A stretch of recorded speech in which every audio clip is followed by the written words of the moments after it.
Bonsoir et bienvenue. Aujourd'hui, dans cette nouvelle vidéo, on va voir ensemble la maladie cœliaque, une maladie auto-immune systémique, c'est-à-dire non spécifique d'organes. Elle est due à une intolérance au gluten. Gluten, c'est l'un des constituants principaux des céréales chez des personnes génétiquement prédisposées.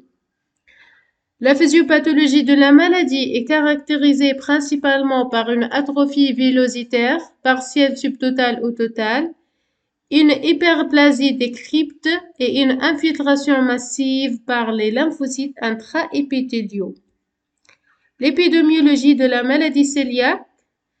Généralement, cette maladie survient à tout âge, avec une prédominance féminine.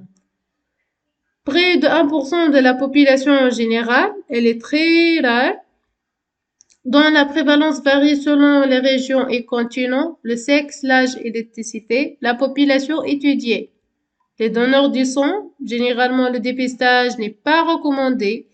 Les patients présentant des symptômes gastro-intestinaux, la présence d'autres maladies auto-immunes, comme diabète type 1, les thyroïdites auto-immunes et l'hémophilie aussi. En Tunisie, la prévalence elle est inférieure à 1% par rapport aux Europes dont la prévalence elle est égale à 1%. Donc en Tunisie, elle est vraiment très rare.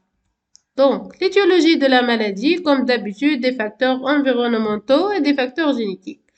Les facteurs environnementaux, on a surtout le gluten, les infections répétitives, surtout par les entérovirus, et la microbiote, surtout la microbiote intestinale. Déjà, en cas de dysbiose, il y aura l'augmentation de la perméabilité intestinale et ça, ce n'est pas bon.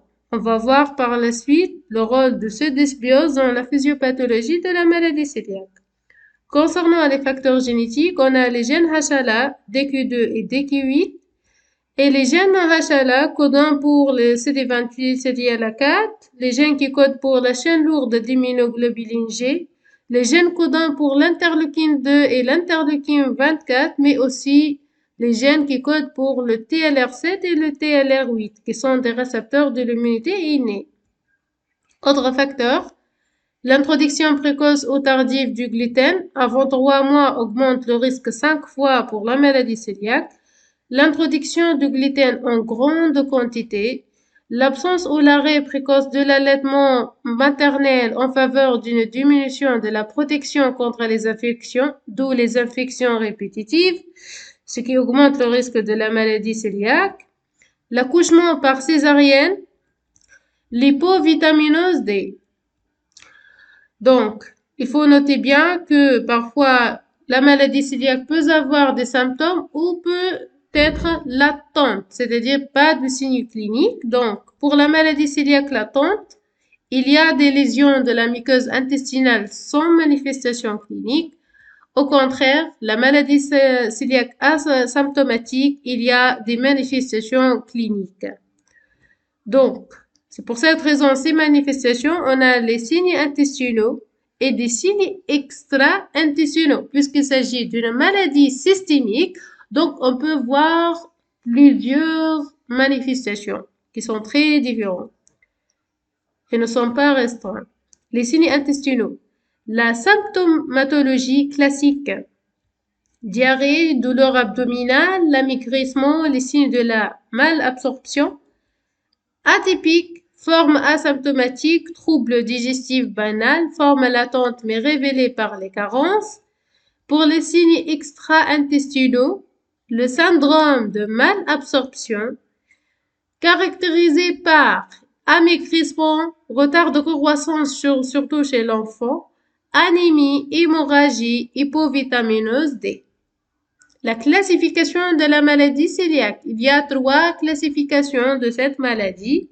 Principalement la classification de Marsh qui est la plus ancienne. Et déjà, il y a des homologies entre les 3 classifications. On va voir comment on fait.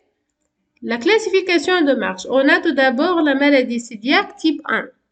Là, on a la muqueuse, elle est normale, mais il existe des lymphocytes intraépithéliaux. Équivalent de maladie cœliaque type 1 selon Marsh et Oberhuhn. C'est la même chose. La maladie cœliaque type 2. Du côté des lymphocytes intraépithéliaux, il y a l'hyperplasie des cryptes. Équivalent de la maladie cœliaque type 2. Selon la nouvelle classification, la maladie cœliaque type 1 et type 2 constituent le grade A. Passons maintenant vers la maladie cœliaque type 3. Il y a une atrophie villositaire, quelle que soit, partielle, subtotale et totale. Selon Marsh Oberhuhn, il y a les sous-classes de cette maladie cœliaque type 3. En fait, on a la maladie cœliaque type 3A et maladie cœliaque type 3B qui constituent le grade B1 pour la nouvelle classification. Et on a la maladie cœliaque type 3C, la seule constitue le grade B2 selon la nouvelle classification. En fait, c'est quoi maladie cœliaque type 3A, 3B, 3C? En fait, c'est une atrophie villositaire, mais de type 3A, l'atrophie villositaire, elle est partielle. 3B, l'atrophie villositaire, elle est subtotale. Et 3C, l'atrophie villositaire, elle est totale. Donc, la physiopathologie de la maladie. On a dit que le gluten est le principal facteur de cette maladie. Le gluten est formé par gliadine et gluténine. En fait, c'est quoi le gluten? C'est la fraction de farine du blé insoluble dans l'eau mais soluble dans l'alcool. Prolamine riche en glutamine et en proline. Mélange complexe de gliadine. Le gliadine, généralement, il est toxique et soluble dans l'alcool. On a alpha-bêta-gliadine, gamma-gliadine et oméga-gliadine. Le gliadine est généralement très peu digéré dans le tractus gastro-intestinal. Les peptides de gliadine. On a le P3149 qui est un peptide toxique pour les entérocytes. Le P33-MER, c'est le peptide immunodominant de gliadine, plus précisément de l'alpha-gliadine, qui est capable de déclencher une réponse immunitaire. Ce peptide résiste à la dégradation par les protéases gastriques, pancréatiques et intestinales, mais ayant une faible affinité pour les cellules immunitaires, surtout et plus spécifiquement aux molécules HLA, DQ2, DQ8 des cellules présentatrices d'antigènes. Et donc une faible présentation antigénique aux lymphocytes TH naïfs et par conséquent une faible stimulation du système immunitaire. Pour résoudre ce problème, le P5688, qui est l'un des peptides en fait de P33-MER, qui, sous l'effet de la désamidation assurée par la transglutaminase tussilaire, c'est-à-dire la conversion des résidus de glutamine en acide glutamique, il y aura l'augmentation de la charge négative au niveau de ce peptide désamidé et par conséquent augmenter l'affinité aux molécules HLA, DQ2, DQ8, d'où l'amplification de la réponse immunitaire. Donc, la physiopathologie en détail. Tout d'abord, on a la digestion partielle du gluten par les protéases, le passage de ces peptides de gliadine vers la lumière intestinale, la désamidation de ces peptides de gliadine par la transglutaminase tussilaire. Une fois désamidés, ces peptides de gliadine désamidés vont être capturés par les cellules présentatrices d'antigènes, en particulier les cellules dendritiques, qui vont dégrader les peptides et les présenter dans la cavité des molécules HLA, DQ2, DQ8 aux lymphocytes CD4+ naïfs. À ce stade, les lymphocytes CD4+ s'activent, se prolifèrent pour donner des clones spécifiques et, bien sûr, se différencient aux lymphocytes TH1, TH2, TH17, TH. Ici, pour la maladie cœliaque, on a tout d'abord Donc, bien sûr, la réponse TH1, caractérisée par la production des cytokines comme l'interféron gamma, TNF-alpha, l'interleukine 2, qui amplifie l'activité des lymphocytes cytotoxiques. Mais aussi, on a la différenciation en TH2. Les TH2 qui vont produire l'interleukine 4, 5, 10 et 13, qui vont amplifier la prolifération et la différenciation des LB en plasmocytes protectrices d'auto-anticorps. Ces auto-anticorps, on a des anticorps anti-gluten, APDG, IgG surtout, et des anticorps dirigés contre la transglutaminase tusculaire. On a les anticorps anti-endomysium d'isotype IgA et les anticorps anti-transglutaminase tusculaire d'isotype IgA. On a aussi les isotypes IgG. Mais dans la sérologie, ces anticorps, ou bien les isotypes IgA, puisqu'il s'agit de la muqueuse et l'immunité du type digestif, donc bien sûr les IgA sont les plus fréquemment présents donc dans les muqueuses, c'est pour cette raison. Mais en cas de déficit, par exemple des IgA, il y a recours à la recherche des anticorps d'isotype IgG. D'accord? Il faut noter bien ici que la maladie cœliaque est caractérisée par une augmentation des lymphocytes intra-épithéliaux CD8+, et donc, pour la maladie cœliaque, la réponse immunitaire cellulaire prédomine la réponse immunitaire immorale, ce qui explique bien l'atrophie des villosités.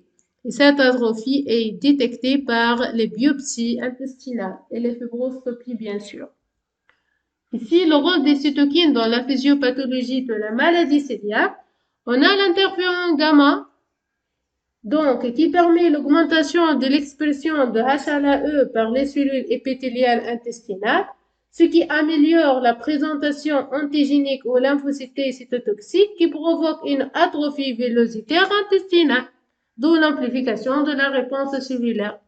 On a l'interleukine 15 qui est produit principalement par des cellules épithéliales ici, les cellules stromales, les macrophages, les cellules dendritiques, qui agissent sur les cellules de l'immunité cellulaire, c'est-à-dire natural killer, NKT, les LTCD8+, les lymphocytes intra-épithéliaux, qui permet l'expansion et le développement des cellules immunitaires, la stimulation des NK, le trafic des lymphocytes, la co-stimulation de la production des cytokines pro-inflammatoires, l'activation des lymphocytes régulateurs, et donc, si vous voulez, l'interleukine 15, c'est la principale interleukine impliquée dans la physiopathologie de la maladie cœliaque. Du côté de cytokines, on a bien sûr les cytokines Th17, comme l'interleukine 17. Déjà, l'interleukine 17 est le marqueur d'une maladie cœliaque active et constitue un biomarqueur pour l'atrophie villositaire qui s'est obtenue. Avec l'interféron gamma, ces deux cytokines sont responsables de manifestations extra-intestinales associées à la maladie. Et donc ici, le Th17 ayant un rôle inflammatoire et non protecteur dans la maladie cœliaque. Le rôle de la microbiote ici, en cas de dysbiose, on peut remarquer l'augmentation de la perméabilité intestinale, d'où le passage massif des peptides de gliadine à l'intérieur de la lumière intestinale, par conséquent la désamidation par la transglutaminase tusculaire, et bien sûr la capture par les cellules présentatrices d'antigènes, digestion de ces peptides et les présentations aux lymphocytes TH via les HLA DQ2 et DQ8.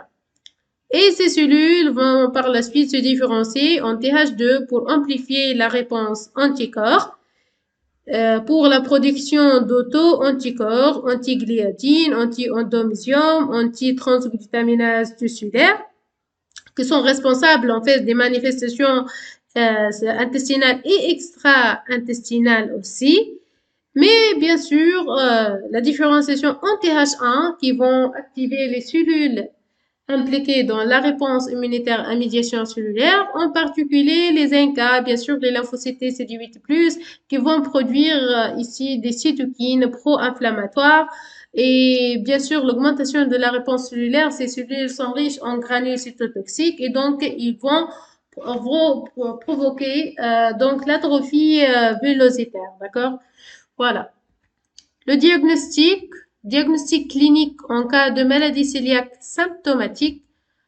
Chez l'enfant, les signes évocateurs de la maladie, on a les ballonnements abdominaux, les selles volumineuses et très malodorantes, le retard de croissance. Chez l'adulte, diarrhée, dénutrition et perte de poids.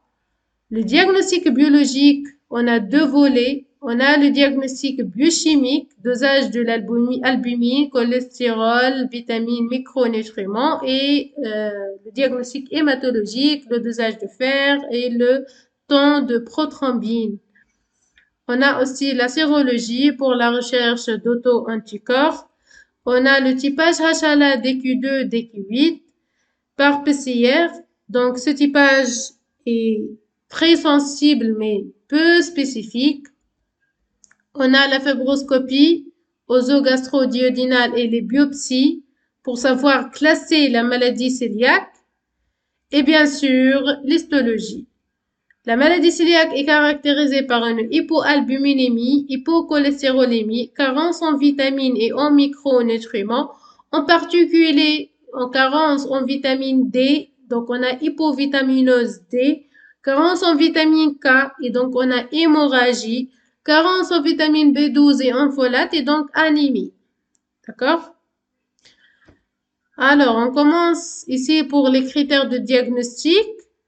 Positivité du typage, présence des marqueurs sérologiques, la présence d'une atrophie vélocitaire à la biopsie intestinale avec hyperplasie des cryptes et bien sûr l'amélioration des signes cliniques sous régime sans gluten.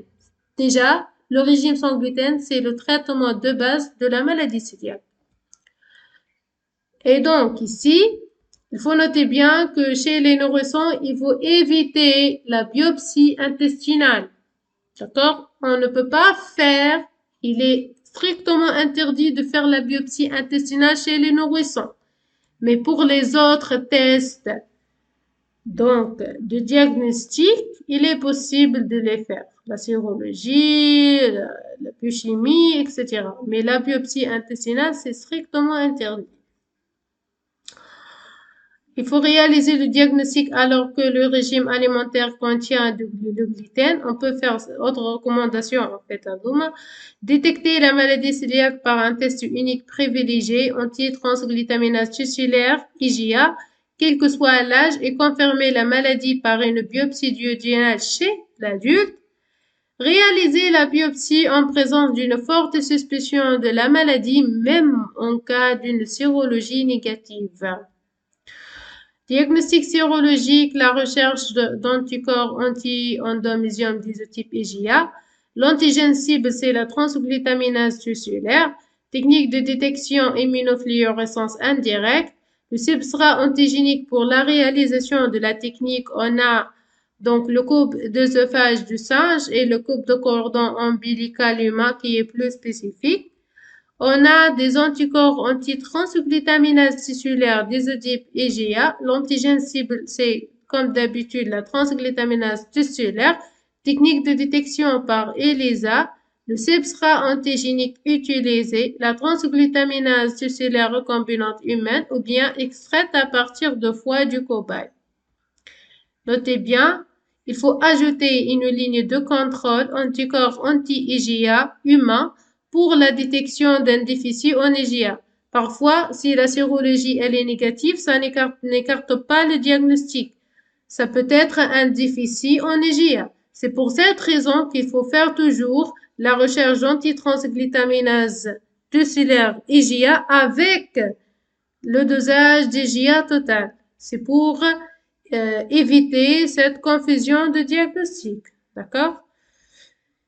On a aussi les anticorps dirigés contre les peptides de gliadine, des amidés bien sûr, par ELISA.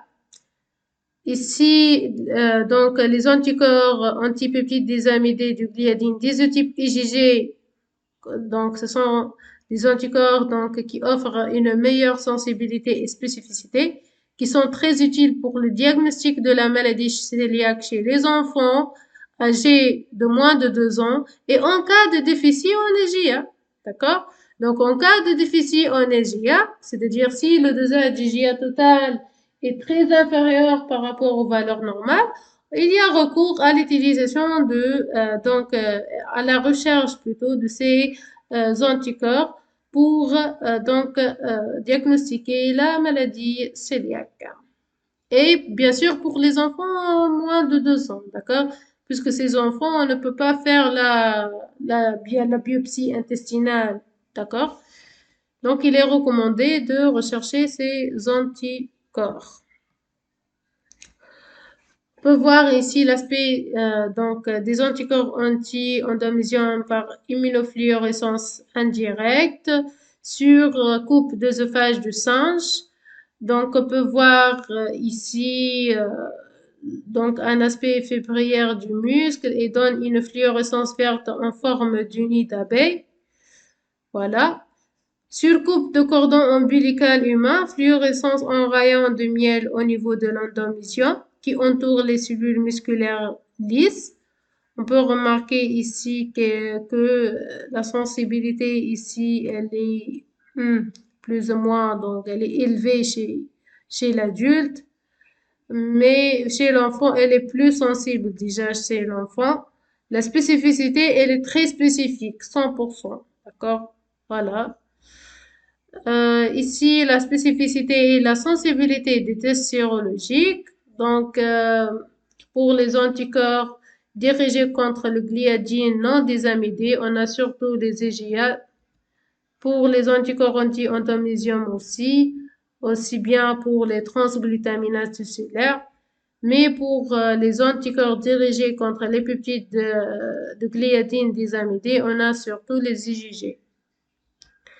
Donc ici, on a au cas où un enfant adolescent avec des symptômes évocateurs de la maladie cœliaque, tout d'abord, il faut faire la sérologie, la recherche d'anticorps anti-transglutaminase tussélaire d'isotype IgA avec le dosage d'IgA totaux, bien sûr, pour savoir est-ce qu'il existe un déficit en IgA ou pas.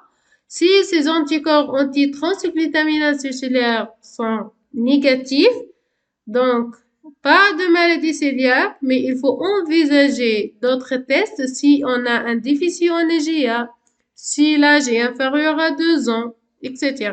Mais si ces anticorps sont positifs, il faut transférer vers un gastro-entérologue et discuter les deux voies de diagnostic possibles en tenant compte de l'histoire du patient et du taux d'anticorps anti-transglutaminase tussélaire. Il faut voir en fait le taux d'anticorps anti-transglutaminase tussélaire. Si le taux est supérieur à 10 fois la normale, donc il y a recours à la recherche d'anticorps anti-endométrium et le typage HLA-DQ2, DQ8. Ici, il existe différentes variées. Si les deux sont positifs, donc il est sûr qu'on est dans la maladie cœliaque. Donc, il faut faire un régime sans gluten et surveillance. Si les anticorps anti-endométrium sont positifs, alors que le typage est négatif. Donc, il faut envisager un test HLA faussement négatif, envisager les biopsies. Si maintenant les deux sont négatifs, il faut envisager que les anticorps anti-transglutaminase tussélaire sont faussement positifs. Donc, si les deux sont négatifs, donc sûrement que ces anticorps sont positifs, d'accord? Faussement positifs. Donc, maintenant, si la sérologie, elle est positive alors que les anticorps anti-endométrium sont négatifs, il y a recours à la fibroscopie et la biopsie comme en cas où les anticorps anti-transglutaminase tussélaire sont inférieurs à 10 fois la normale. Donc, il faut faire la fibroscopie et les biopsies.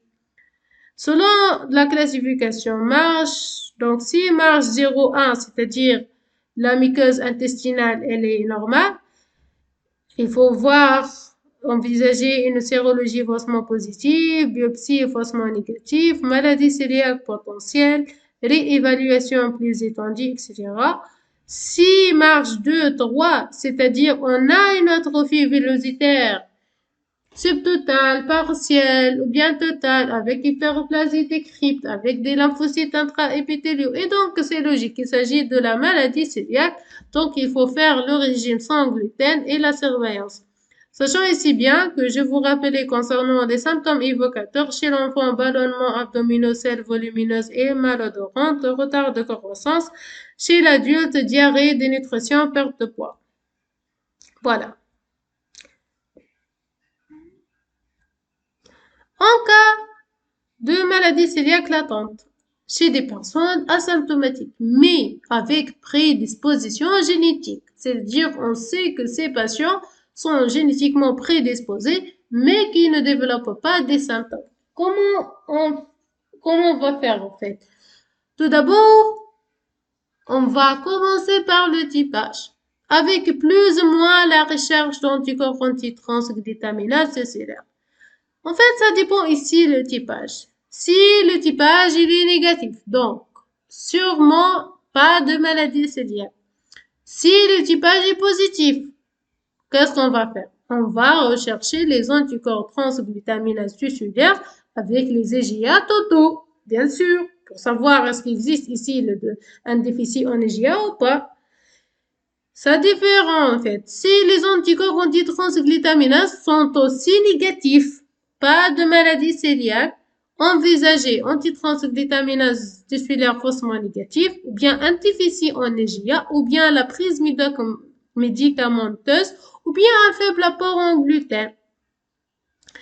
Si les anticorps antitransglutaminase tissulaire sont supérieurs 3 fois à la normale, et il faut retour à la fibroscopie et les biopsies pour savoir ici les marges 1, 0, 1 ou bien ici 0, 1, c'est-à-dire muqueuse intestinale normale, sont ou avec des lymphocytes intraépithéliaux, et ou bien la marge 2 ou 3, c'est-à-dire il existe une atrophie villositaire et donc la maladie cœliaque. Pour ici, les anticorps antitransglutaminase tissulaire qui sont inférieurs à 3 fois la normale, il vaut mieux savoir donc les anticorps anti-endomysium. Si les anticorps anti-endomysium sont négatifs, donc envisagez antitransglutaminase tissulaire faussement positif, surveillance avec régime normal, d'autres tests sérologiques. Mais si ces anticorps sont positifs avec un taux d'anticorps antitransglutaminase tissulaire inférieur à 3 fois la normale, mais pas négatif, il faut faire la fibroscopie et la biopsie chez l'adulte, bien sûr, parce que chez l'enfant, il est strictement interdit de faire la biopsie.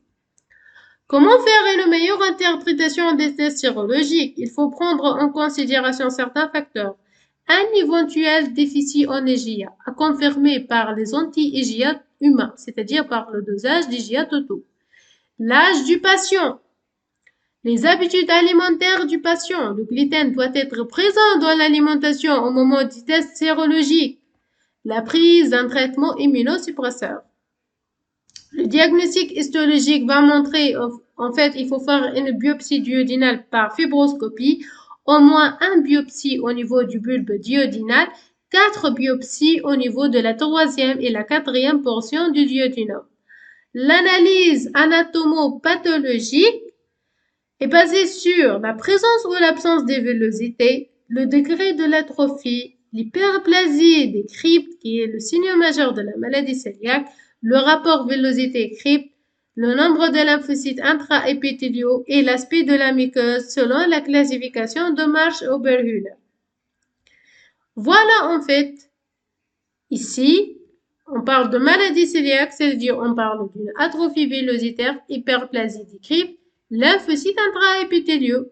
Selon Marsh-Oberhüller, on a donc ici donc marge 0, c'est-à-dire la muqueuse intestinale, elle est normale.